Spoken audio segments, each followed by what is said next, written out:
He's like, see, my nails are pretty. They're sparkly. BFM 89.9, good morning, I'm Nadia Hassan and bringing with you our morning headlines. So today the main issue is always the fact, as always, of MH370. It's the eternal search. Yesterday I actually got this tweet and I'm not surprised it's the main cover of all the papers. The Sun goes very, very obvious by saying 122 objects found. Now this is definitely such a bump up improvement as to when people were seeing bits and pieces of flotsam and jetsam, but now it's 122 pieces. But the location of the unknown objects was reported by Malaysian Remote Sensing Agency.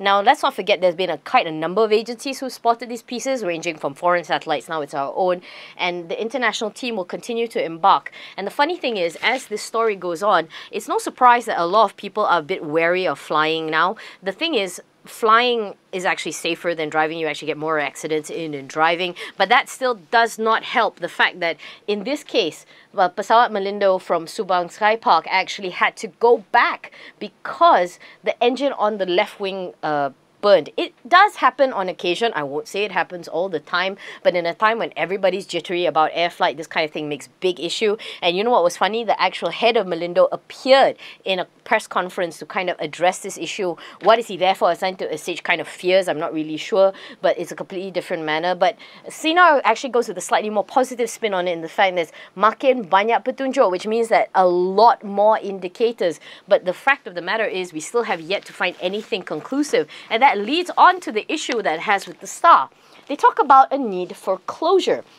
Now, we have to be very careful when we talk about the need for closure, because when you're talking about closure in terms of probably the investigation, it's not going to come anytime soon. Those hoping for it are going to be sadly mistaken. And in the meantime, the whole world, especially the internet, has been splashed with news of angry Chinese families saying that the Malaysian government is probably doing a cover-up or they're doing it badly. In fact, talking about that, there was a story in the Star talking about how an AirAsia ex-senior official was suspended because he made comments on Facebook saying along those lines.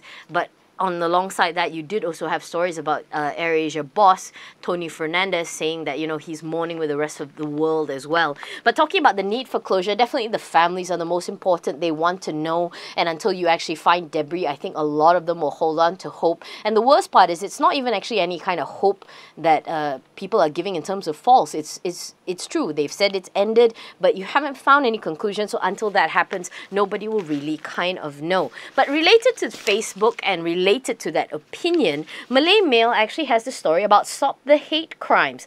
In this time, there are individuals who are grieving for it. And so what happened was Maria Elizabeth, the daughter of Andrew Nari, the chief steward on 370, fell victim to callous replies on recent grieving tweets about her father. Now, this is the interesting thing. I have a very big stand against cyberbullying, or flamers as it is. On the internet, it's very easy to become anonymous. Sharat will disagree with me and say that there's an element of freedom of speech. Will you stifle it?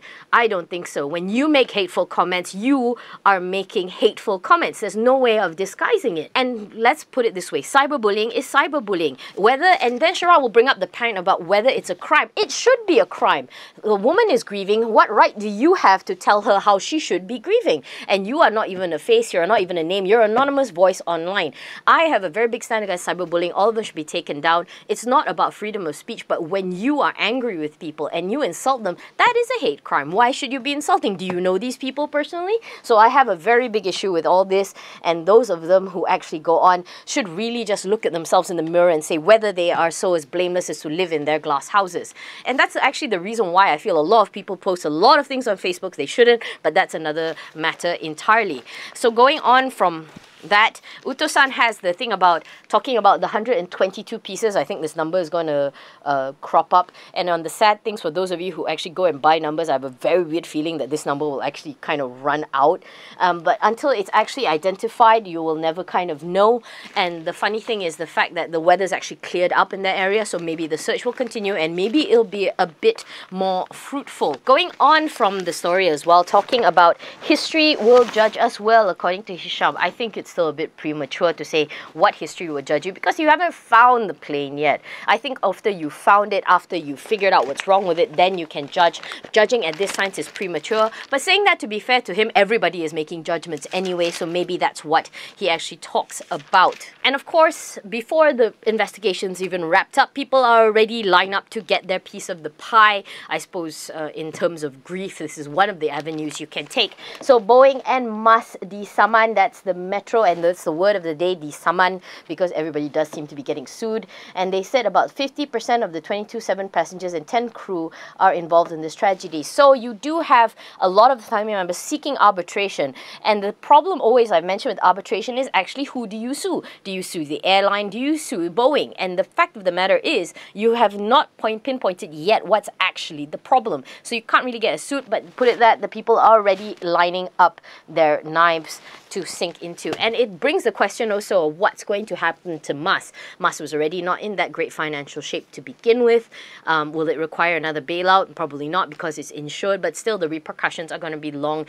But the ultimate question is the fact that nobody has yet to find the plane. There's other news as well, which is kind of buried within the pages, and it's very, very hard to find it in the midst of all of MH370. There are some people who probably have fatigue from it right now. But of course, there's this issue about whether there'll be a change in Menteri Besar. It's a big question mark about whether Wan Aziza will become Menteri Besar. Of course, this question is still kind of pending. I think they've come out and said that it will not happen in that case, but it hasn't stopped people from speculating. But in other kind of lighter news, to kind of balance out the somber note of everything, it was the Laureate Sports Award yesterday, and so as a result, you do have this little piece in the Star talking about Hamilton fans thrilled to meet their hero. So Lewis Hamilton actually was, I mean, a lot of people were quite happy to run into it. Of course, they were in for a sports award. Actually, I remember meeting Lewis Hamilton years ago before he even became famous in Zouk of all places.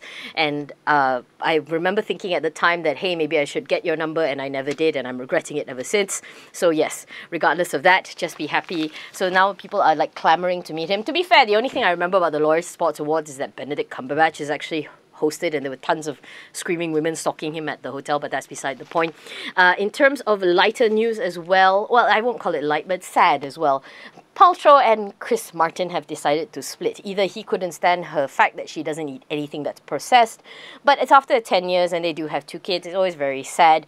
They looked very solid, but who knows what's going on for that. And that's all I have for today's morning headlines. I'm sure we'll have more on the planes for tomorrow as developments break, but we'll have to see what happens and whether other news will actually come to the forefront.